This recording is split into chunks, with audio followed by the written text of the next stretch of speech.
last week, we brought you a head scientist that had worked for Pfizer most of his life, Dr. Yeadon. Let me remind you, just so you have a sense of this guy, this is what he had to say last week that we played on the show. Take a look at this. Hello, I'm Dr. Mike Yeadon. I have a PhD in biological sciences and 32 years experience in the pharmaceutical industry and in biotech. I believe that the pandemic in UK concluded at the end of the summer.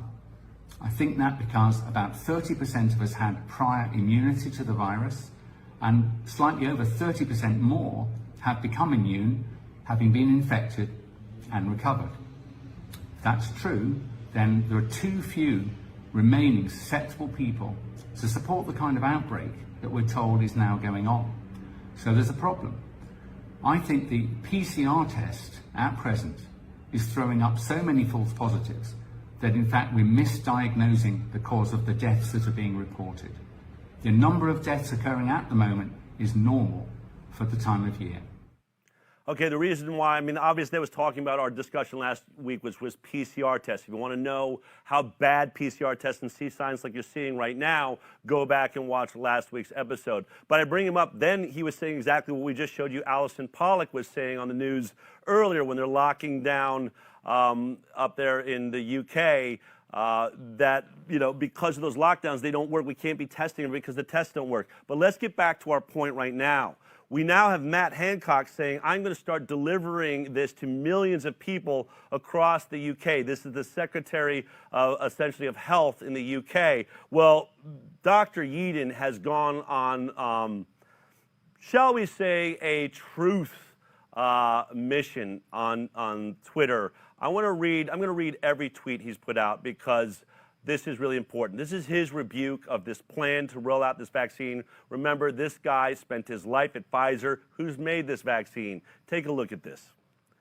Response to the vaccine consultation. Dear Mr. Hancock, I have a degree in biochemistry and toxicology and a research-based PhD in pharmacology. I've spent 32 years working in pharmaceutical R&D, mostly in new medicines, for disorders of lung and skin. I was a VP, vice president in Pfizer, and CEO of a biotech I founded, Xiarco, acquired by Novartis.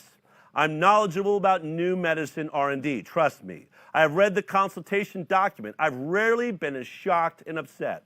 All vaccines against the SARS-CoV-2 virus are by definition novel. No candidate vaccine has been in development for more than a few months. If any such vaccine is approved for use under any circumstances that are not explicitly experimental, I believe that recipients are being misled to a criminal extent. This is because there are precisely 0 human volunteers for whom there could possibly be more than a few months past dose safety information. My concern does not arise because I have negative views about vaccines. I don't. Instead, it's the very principle that politicians seem ready to waive that new medical interventions at this incomplete state of development, should not be made available to subjects on anything other than an explicitly experimental basis. That's my concern. And the reason for that concern is that it is not known what the safety profile will be 6 months or a year or longer after dosing. You have literally no data on this, and neither does anyone else. And it isn't that I'm saying that unacceptable adverse effects will emerge after longer intervals after dosing. No. It is that you have no idea what will happen yet. Despite this, you'll be creating the impression that you do. Several of the vaccine candidates utilize novel technology, which have not previously been used to create vaccines. There is therefore no long-term safety data which can be pointed to in support of the notion that it's reasonable to expedite development and to waive absent safety information on this occasion. I am suspicious of the motives of those proposing expedited use in the wider human population. We now understand who is at particular elevated risk of morbidity and mortality from acquiring this virus. Volunteers from these groups only should be provided detailed information about risk and benefit, including the sole point I make here. Only if informed consent is given should any experimental vaccine be used. He obviously is calling it experimental. I don't trust you. You've not been straightforward and have behaved appallingly throughout this crisis. You're still doing it now, misleading about infection risk from young children. Why should I believe you in relation to experimental vaccines? Dr. Michael Yeadon.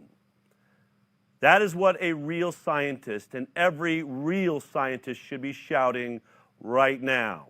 Okay, you have promising results in 0.2% of your test group.